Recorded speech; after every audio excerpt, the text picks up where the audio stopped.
Vamos colocar as prováveis aí na tela, começando com a do São Paulo.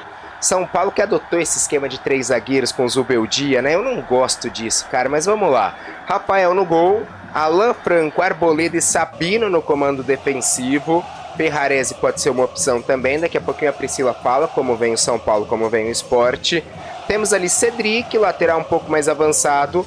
Luiz Gustavo e Alisson aparecem ali como meias, junto com o Matheus Alves, garoto da base, e o Enzo Dias, lateral esquerdo, que também está lançado no meio de campo. No comando de ataque temos o Luciano e o Caleri. O Luciano, que era reserva desse time, está aí como titular no jogo de hoje. Matheus Alves, da base, ganhando posição. Então eu vejo que é um São Paulo... não sei se força máxima, eu acho que não. É um São Paulo dosado. Claro, tem os desfalques? Tem. Mas eu ainda vejo que é um São Paulo dosado em relação ao que tem para oferecer aí o banco de reservas ao Zubeldia. E esse time do Sport pode anotar aí que pode dar trabalho, viu? Kaique França no gol, Hereda na lateral direita, João Silva e Chico, os prováveis zagueiros, e o Igor Cariús, fechando na esquerda. Meio de campo com Rivera, Sérgio Oliveira e Lucas Lima. Lucas Lima, inclusive, aqui de Marília, né?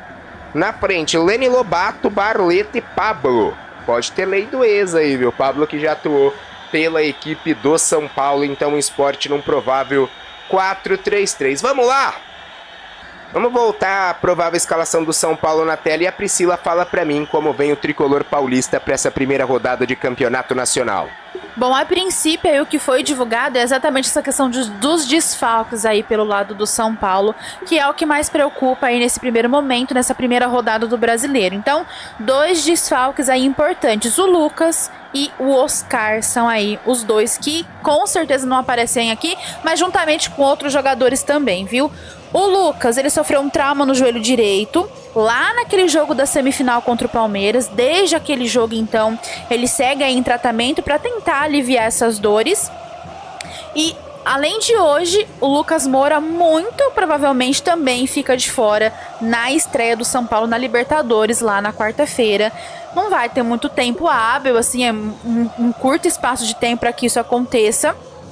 Inclusive, ele mesmo disse, ele foi dar uma entrevista numa faculdade, ele falou, olha, não vou estar ali na estreia do Brasileiro e também não vou estar na estreia da Libertadores. Então, não vai ter Lucas Moura ali no meio de semana também, a não ser que ele tenha uma recuperação, assim, super rápida, de quase um dia pro outro aí, porque o próximo compromisso tá aí.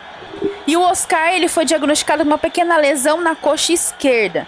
Não, então nós temos o Lucas Moura, o Oscar, mas ainda tem o Pablo Maia, que passou por aquela cirurgia ali ligamentar no tornozelo direito. Tem o Yang, o Hugo Leonardo também, todos esses estão no departamento médico. E ainda tem o Rodriguinho. O Rodriguinho, ele tá recuperado da lesão dele, só que ele ainda tá fazendo trabalhos parciais no CT, não tá totalmente ali integrado e tudo mais. Então também é um desfalque aí, porque não está 100% nos treinamentos para retornar aos gramados. Então, é isso, esses são os desfalques aí, que é o principal problema e dor de cabeça dessa equipe do São Paulo hoje. Será que precisa de 3 zagueiros contra o Sport, jogando em casa? Eu acho que não. Vamos ver se ele vai manter essa provável escalação ou se vai mudar. O São Paulo começa hoje uma trajetória que terá aí 38 rodadas, como todo o Campeonato Brasileiro, a primeira em casa contra o Sport. E aí queria puxar, né, queria te perguntar e também perguntar para nossa audiência, quero que você comente, o que dá para esperar do São Paulo no Campeonato Brasileiro? Até onde vocês acham que o São Paulo vai chegar no Brasileirão? Porque a nossa equipe teve seus palpites, teve aí também, né, as suas votações de até onde o São Paulo vai nas competições. Eu vou até puxar depois essa imagem para a gente colocar na tela.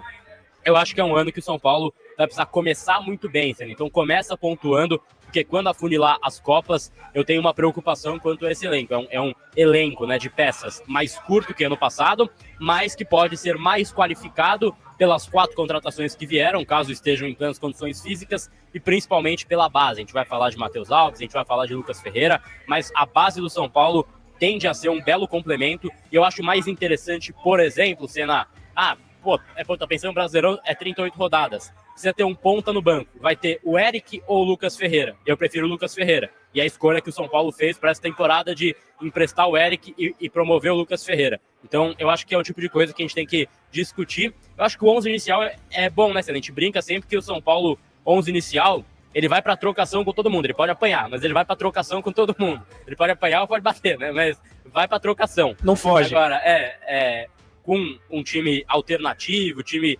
reserva, aí eu já acho que vai ser mais uma questão de entrosamento, certo? Do 1 a 11, o São Paulo tem um time competitivo, sim. O São Paulo briga... Você vê que nos jogos grandes o São Paulo costuma jogar até melhor, né? O São Paulo combate mais do que em jogos contra times menores, que parece que o São Paulo entra mais disperso, não sei, dá essa impressão. Mas em termos de elenco mesmo, realmente aí é um problema, porque a gente vai ter um segundo semestre aí, esse restante de ano aí, bem complicado. São 3 campeonatos, que a gente espera que 2 deles o São Paulo vá muito longe, né? Que são as Copas, né? A Libertadores e a Copa do Brasil. A gente espera que o São Paulo vá o mais longe possível. E o Brasileirão, que são 38 rodadas, e tem um lado bom aí disso, né? Um lado bom e ruim. Eu acho que o lado bom é que assim, a gente tem essa possibilidade de alguns clubes que estão envolvidos no Mundial, eles vão ter que dividir muito as atenções, né? Para a Libertadores e para o Mundial desse ano. Então, eles também vão sofrer com lesões, suspensões, desgaste físico.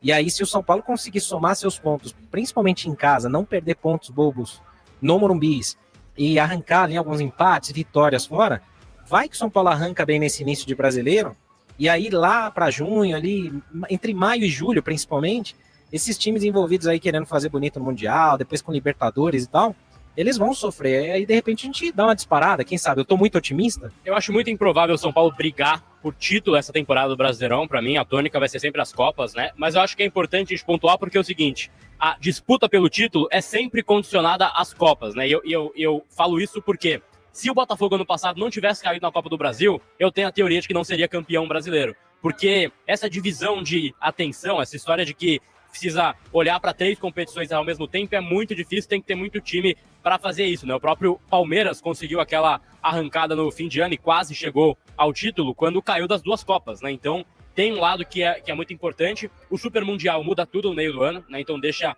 um outro cenário para a temporada. Eu acho que é o São Paulo tentar pontuar, fazer o máximo de pontos possíveis antes da parada, porque depois da parada o bicho vai pegar. Aí começa a ser Copa do Brasil, Copa Libertadores, a gente vivo, chegando. Eu sempre acho improvável, mas ao mesmo tempo, quando você olha para a última temporada, Senna, o São Paulo não brigou por título, né, de forma real, porque perdeu ponto bobo, né? Perdeu ponto para Cuiabá, perdeu 6 pontos para Cuiabá, perdeu ponto em casa, empata, perde jogos que não poderia. Então, é claro que o se não existe, mas caso tivesse vencido esses jogos mais tranquilos, a gente poderia estar falando de um último ano onde o São Paulo estaria brigando de forma mais real, talvez. Ainda assim, fez o seu melhor brasileiro em tempos, né? Então, é circunstancial. Para mim, Copa condiciona muito a forma que você disputa o brasileiro. Mas, Ricardo Serrano, temos uma parcial de mais de 30 mil ingressos vendidos, né? É a parcial até de mais de 24 horas atrás. São Paulo não atualizou essa parcial até o momento. Então, a gente tem uma expectativa aí de 40 mil torcedores, é o que eu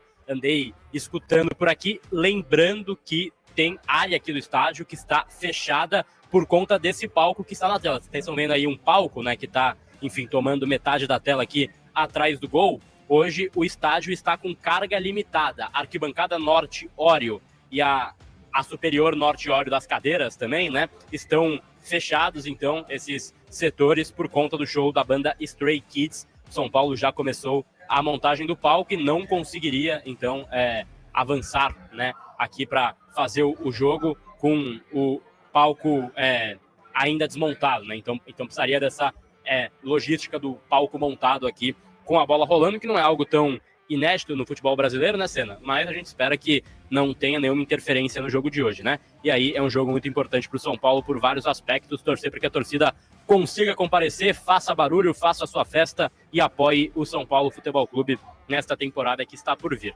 Senna, a gente tem 2 desfalques, né, para essa partida importantes para o Luiz Ubeldia, que vão gerar um quebra-cabeça, né, para o técnico do São Paulo, Lucas Moura e Oscar. O Lucas e o Oscar são dúvidas, inclusive para o jogo de quarta-feira contra o Tajeres, a estreia da Copa Libertadores, e aí sim seria um grande prejuízo, né? Aí sim seria complicado para o São Paulo ter essas ausências aí na Copa Libertadores, no jogo mais difícil da fase de grupos, que é o jogo em Córdoba. Mas o Lucas e o Oscar estão de fora. O Oscar até treinou normalmente a semana inteira, né? Parecia pronto, preparado para esse jogo. E aí a gente teve a informação na sexta-feira que ele tem uma pequena lesão na posterior da coxa esquerda. Tinha um incômodo, fez exame tem essa pequena lesão detectada e por isso está de fora do jogo de hoje. E o Lucas Moura teve aquela pancada ali no Allianz, né, que ele não conseguiu treinar direito com o grupo, então fica de fora também para esta partida. O Luan, volante, né, que o pessoal também estava falando que voltou ao grupo, reintegrado e tudo mais, ele não está inscrito na Copa Libertadores, vocês viram, e deve ficar de fora de hoje. E aí vale passar essa informação, Senna, porque ele voltou para o grupo de fato, vai treinar com esses jogadores, mas o São Paulo entende que isso pode ser um movimento interessante para tentar valorizar ele no mercado para uma possível venda, porque ele tem contrato mais extenso. O Lisieiro, por exemplo, que está na mesma situação, tem vínculo até o meio do ano só, então o São Paulo já assumiu o prejuízo, né, de não ter vendido nessa janela. O Luan não, ele tem contrato até o final de 26, tem um vínculo mais extenso, então é uma tentativa também do São Paulo tentar fazer ali, enfim, dinheiro com o Luan, já que não vieram grandes ofertas por ele na janela.